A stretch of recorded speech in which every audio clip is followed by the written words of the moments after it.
Here's our Wednesday NBA doubleheader on ESPN and the app. LeBron, AD, and the Lakers taking on Joel Embiid and the Sixers at 7:30 Eastern. Then the Timberwolves square off against Steph and the Warriors. Our coverage starts with Stephen A's pregame Sports Center at 7 Eastern. Welcome back to The Jump. Rachel Nichols still here with Matt Barnes. And welcome in to the host of the Hoop Collective podcast, New York Times bestseller, live from the Cobra Dome. Oh, yes. It's Brian Windhorst. Guys, we've got some good games on ESPN tonight, so let's get you ready for those with a new edition of Jump Ball. First up, if we go inside the Sixers-Lakers face-off, who on those teams is more likely to win MVP, LeBron James or Joel Embiid?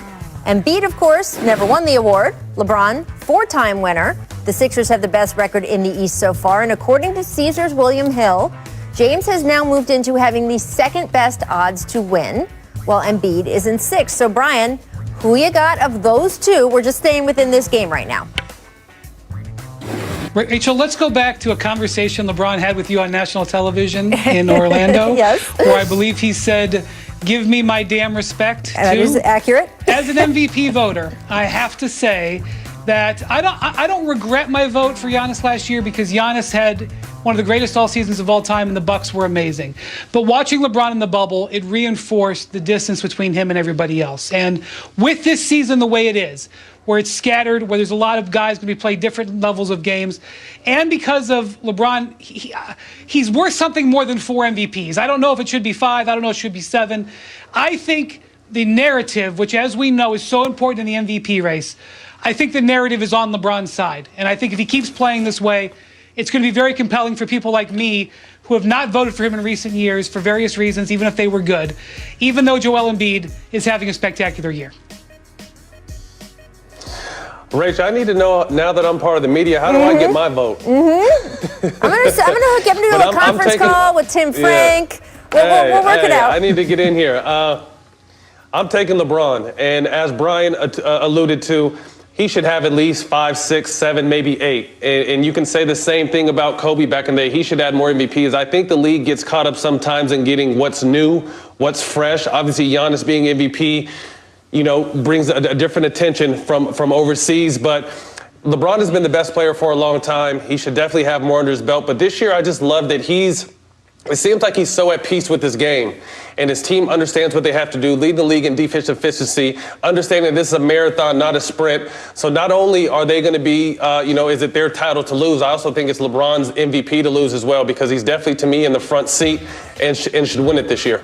Well, I would argue that it's not a matter of voters getting caught up with what's new or fresh. It's about the criteria for the award. And poor Brian has had to hear me say this for 5 years now. But, Matt, I have a new audience with you, so I'm just going to go into it just a little bit again. The direction is who has had the best regular season. And LeBron James at times, and look, last year, as Brian pointed out, Giannis had a historic regular season. And that is what the award has been for. It has not been for who's the best player in the NBA. And the league has played into this by not modernizing and updating its awards the way, frankly, every other major pro U.S. sports league has.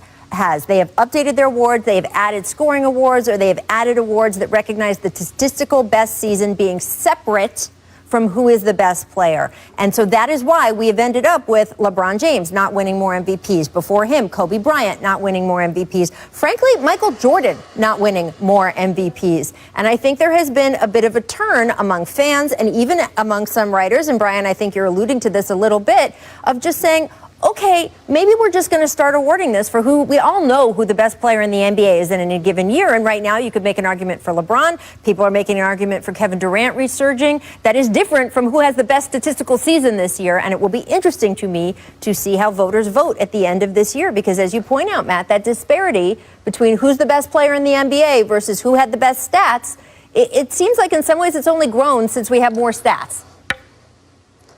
It's tough for me, as a former player, and this is all due respect to Giannis because he does have great regular seasons, but if you can't go to the MVP in the playoffs when it really counts, when the world is watching, when everything is on the line, how can you consistently continue to win MVP? LeBron is someone you can go to. KD is someone you can go to. Luka is someone you can go to. So I'm not knocking Giannis because his regular seasons have been off the charts, but as a player and guys and how we talk in the locker room, if you can't go to an MVP down the stretch in a playoff game, how is he MVP?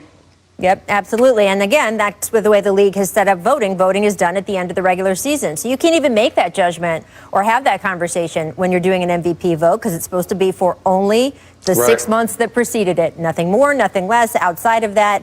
And again, I wonder if that is going to change, if the league is going to make a change or if voters are just going to start changing it for them. All right, next up, our next jump ball. Who is the more promising rookie? Number 1 overall pick, Anthony Edwards, or number 2, James Wiseman? Start us off, Matt. What do you think? I think obviously both have a lot of talent, but I'm going to give the edge to Wiseman because of the organization he's in. Organization means so much to young players, and when he's going into an organization of Golden State, who just came off one of the greatest runs in the history, you have guys like Draymond in your ear every day, getting a chance to play with Steph, Coach Kerr, and just that organization. I give him the upper hand because Minnesota's been in shambles for a lot of years with ownership, management, coaches in and out, and they're just a losing franchise. So I'm giving the edge to Wiseman, although I love Anthony Edwards and what he's been able to do thus far in this young season. Yeah, and Andrew Wiggins alluded to it this week. Andrew Wiggins is incredibly close to Ryan Saunders, very close to a lot of people in the Wolves organization, but he just said the way the organizations run are just different, and he's the guy to have an objective view on that. You're asking me who the most promising rookie is. I am blown away by the promise of James Wiseman. I think that his ability to do things at his size, to shoot, he's got great hands, he's got great feet. Edwards is averaging more points. He's not shooting a good percentage. That happens to rookies. I'm not looking at the stats. And Wiseman recently was sent to the bench because of defensive problems. But in terms of pure promise, I am with Matt. I think Wiseman has extraordinary amounts that he can grow, and I love his skills for a big man. And your point about the franchise is good. It's not a knock on Minnesota. It's really not. It's talking about just how exceptional Golden State has been culturally for years, and there's ample evidence of it. And Matt, you were inside that organization, and this goes back to draft picks are not the same, just interchangeable by team. When teams trade draft picks, hey, we got a number, we got a number 1 in this year. It's this protected. Well, it depends on who that team is picking and then how they develop them. And so they can be more or less valuable just depending on which team is holding them. And the development of James Wiseman, we know is going to be good because we know what Golden State can do with young players. We've watched Draymond just for 1 in these games, right, Matt? Yeah. Yeah, I mean, I think Golden State struck gold in this situation because normally they're not a team that would be in the lottery, So normally lottery picks are teams that, are struggling. Sure. And sometimes those are some of the bottom franchises in the league, and guys don't really have a real good example to see next to them day in, day out. But like I said, Golden State had an offseason last year after running a dynasty run, and now you plug in one of the most talented bigs we've seen in a long time with all the great vets around him, coaching staff and support system for organization.